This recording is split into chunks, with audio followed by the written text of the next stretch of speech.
मेरा नाम डॉक्टर मनोज ताराचंद वाघमारे है। मैं एक कंसल्टेंट डर्मेटोलॉजिस्ट हूँ और मैं प्रैक्टिस करता हूँ यहाँ पे रामदास पेट में नीति Gaurav complex beaming first floor. अब मैं तकरीबन मैं भी 15 साल से प्रैक्टिस कर रहा हूँ स्किन की। जी मनोज सर, अगर बात की जाए त्वचा रोग और जो बाल है उसकी समस्याएं आज नॉर्मल हो गई है, हर किसी में दिखती है। तो ये त्वचा रोग जो है, ये इसके प्रकार कितने होते हैं? कौन कौन से प्रकार के त्वचा रोग हैं? त्वचा रोगों को हम लोग बहुत सारी चीज़ों में डिवाइड कर सकते हैं। एक होता है इन्फेक्शियस, एक होता है नॉन इन्फेक्शियस।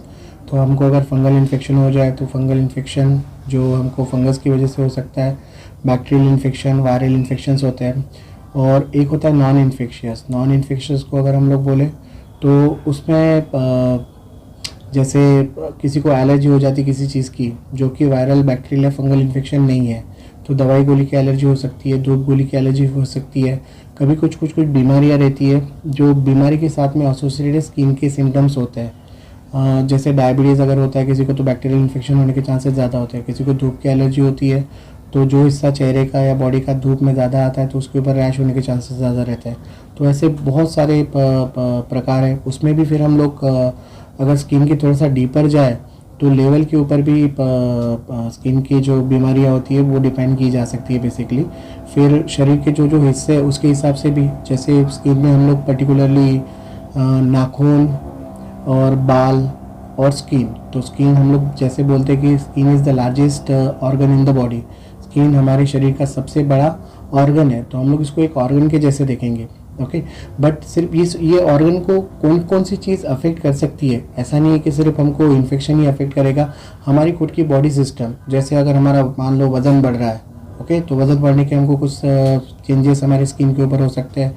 जैसे हमारे माथे के ऊपर काले काले दाग आना या साइड में काले दाग आना, हमारे गर्दन के पास में काले दाग आना, उसमें फिर चामखेड़ या मस्से जो हम लोग बोलते हैं वो आना, राइट। तो ये सारे क्यूटेनियस साइंस जिसको हम लोग बोलते हैं अंदर की बीमारी की वजह से होते हैं। तो ऐसी बहुत सारी बीमारियां जिसको हम लोग डिफाइन कर सकते हैं।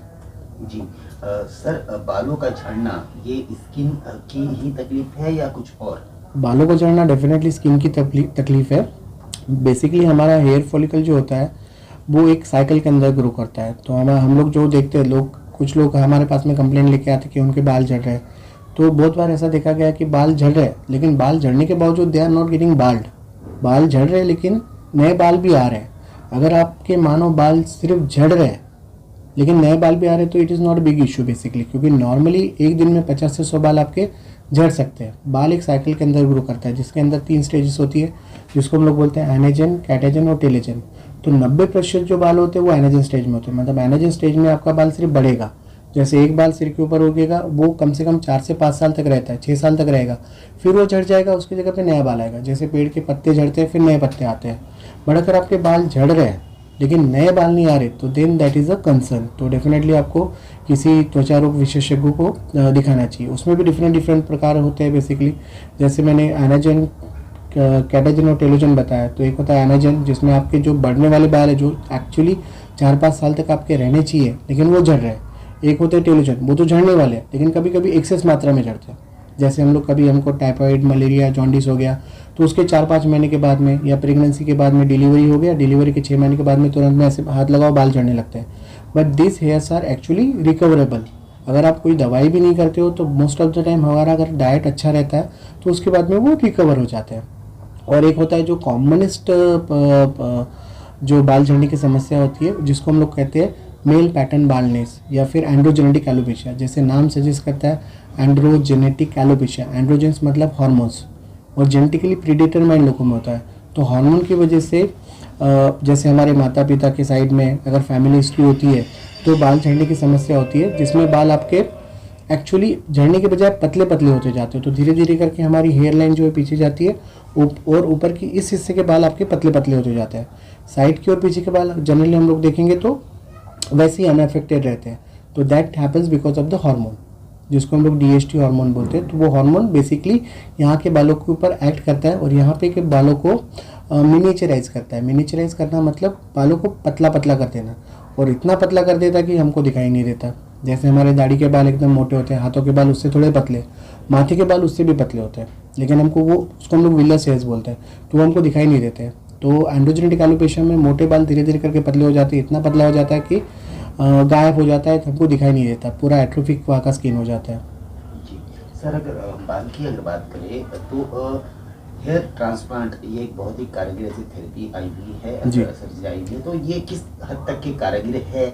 और हेयर ट्रांसप्लांट को लेके बहुत अलग अलग लोगों के दिमाग में मिथ है जी। कि भाई अगर हेयर ट्रांसप्लांट कराया तो 3-3 महीने घर पे रहना पड़ेगा नहीं। और वो बहुत ज़्यादा यानी कि अच्छा नहीं होता है वगैरह वगैरह, क्या कहेंगे? बेसिकली हेयर ट्रांसप्लांट एकदम बहुत ही सिंपल सर्जरी है। Only thing it is a time consuming surgery. Basically ये कोई बहुत बड़ी सर्जरी नहीं है, इसमें हमको सिर्फ समय लगता है। अगर हम लोग एक बाल निकाल के यहाँ पे लगाएंगे, राइट, तो 5 मिनट में हो जाएगा, लेकिन हम लोग 1000-2000 बाल जब निकालते हैं और लगाते हैं तो it's a time consuming surgery. और ये बिल्कुल भी सेफ सर्जरी है। बेसिकली क्यों किया जाता है? बेसिकली जिन लोगों में दवाई से बाल आने की आशंकाएं कम हो जाती है, उन लोगों में हम लोग यहाँ से बाल निकाल के, तो ये पूरा डोनर डोमिनेंस के ऊपर डिपेंड है। डोनर डोमिनेंस बोलते हैं तो ये वाला पीछे का जो हमारे इस यहाँ की जो पट्टी है, यहाँ के जनरली देखा गया है कि वहाँ पे वो DHT नाम का जो हार्मोन है, डायहाइड्रोक्सी टेस्टोस्टेरोन हार्मोन, वो वहाँ पे एक्ट नहीं करता है। तो जनरली कितना भी बाल गंजा हो जाता है आदमी का, लेकिन यहाँ पे बाल बचा रहता है। ओके, तो हेयर ट्रांसप्लांटेशन बेसिकली कोई मैजिकल सर्जरी नहीं है कि जिससे आपको एकदम घने बाल आएंगे। Basically it is a camouflage surgery. Camouflage का मतलब होता है हम लोग उसको हल्का फुल्का बाल देके आगे का जो गंजापन है उसको हम लोग छुपाए। ओके, वो तो बालों को भी लगाया जाता है, एक के पीछे एक नहीं लगाते, एक के बीच में एक लगाते हैं, तो एक इल्यूजनल इफेक्ट क्रिएट करता है जिसकी वजह से हमको लगता है कि बालों की डेंसिटी बहुत ज़्यादा है। ओके, तो वो इल्यूजनल इफेक्ट के लिए हम लोग पूरा का पूरा बाल निकाल के तो नहीं लगा सकते, राइट। तो मिनिमम 1000, 1500, 2000, 2500 यहाँ के हेयर रूट्स निकाल के फिर हम लोग यहाँ पे इम्प्लांट करते हैं। तो it is a completely normal surgery, local anaesthesia में होती है। बहुत ज़्यादा दर्द वगैरह नहीं होता है, 1 दिन में हो जाती है बेसिकली। और वो लेकिन रिजल्ट जो है उसका वो वेरिएबल होता है, क्योंकि किसी के बाल पतले होते हैं, किसी के बाल मोटे होते हैं, तो यूजुअली उसके ऊपर डिपेंड करता है। कुछ कुछ लोगों के बालों में ऐसा होता है कि एक फॉलिकल निकालो उसमें से एक बाल रहेगा, किसी के 2 रहते हैं एक ही हेयर फॉलिकल में, किसी के 3, किसी के 4, किसी के 5।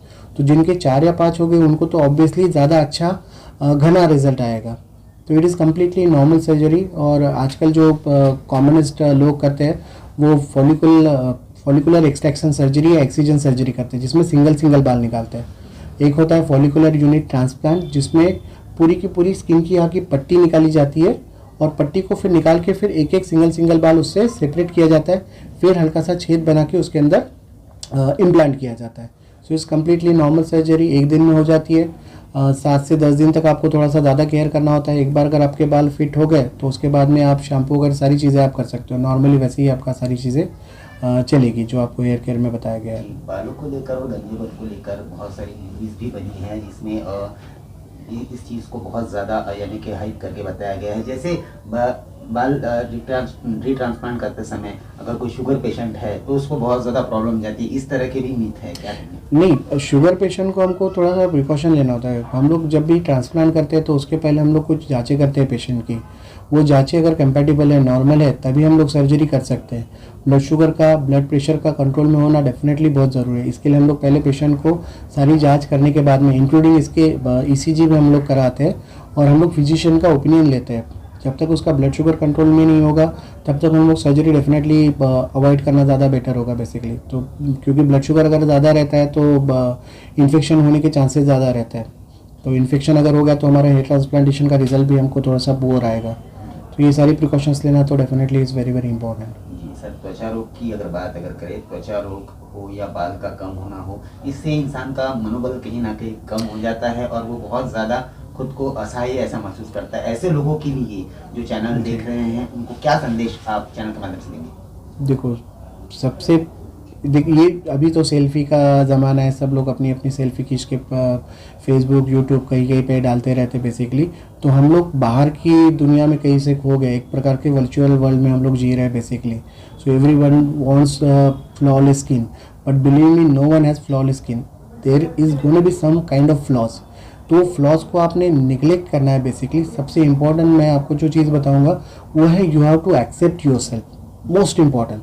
जब आप खुद को एक्सेप्ट करते हो तो आप ब्यूटीफुल हो जाते हो। अल्टीमेटली हम लोग करते किसके लिए? तो क्या कि कोई देखे और वो हमको बोले, राइट। तो सबसे पहले आप अगर खुद को ही एक्सेप्ट नहीं करते हो तो कोई भी चीज़ करना मेरे ख्याल से तो यूजलेस है. तो you have to accept first. The day you accept you become beautiful. So beautiful की परिभाषा is very very different for different player. Specially India में हम लोग देखते हैं, जब भी हम लोग कोई टीवी का ऐड उठा के देख लो तो गोरा गोरा गोरापन चाहिए, fairness creams and but at this is the stereotype. Basically this is all nonsense. Basically सबका स्किन अलग होता है. आप साउथ इंडियन को नॉर्थ इंडियन के साथ में यू कैन नॉट कंपेयर, अंग्रेज़ों को इंडियंस के साथ में you can not compare, right. So मेरे ख्याल से आप जो है उसको आप बेहतर बनाने की कोशिश कीजिए, जो है उसको आप प्रिजर्व करने की कोशिश कीजिए. That is more important. आपका यूनिकनेस आपको प्रिजर्व करना है. वो यूनिकनेस को स्टीरियोटाइप के चक्कर में चेंज नहीं करना, क्योंकि मेरे पास में इतने पेशेंट आते हैं जिनका रंग सांवला है. अब माता पिता का जो रंग रहेगा वो बच्चों में आएगा डेफिनेटली, राइट. तो लोग परमानेंट वाइटनिंग के बारे में बोलते हैं, but as such there is no permanent whitening treatment. ऐसी कोई भी ट्रीटमेंट नहीं है.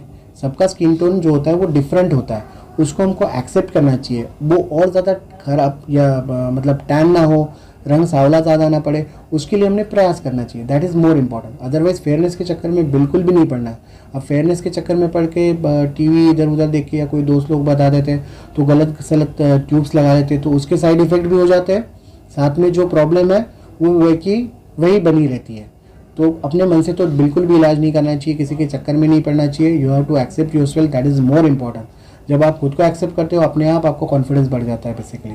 तो this will be the best thing I will tell you. आपको अगर किसी भी प्रकार की अपनी त्वचा से संबंधित या बालों से संबंधित समस्या हो तो आप मुझे संपर्क कर सकते हैं. मेरा क्लिनिक है Niti Gaurav complex, B wing, first floor, Ramdas पेट.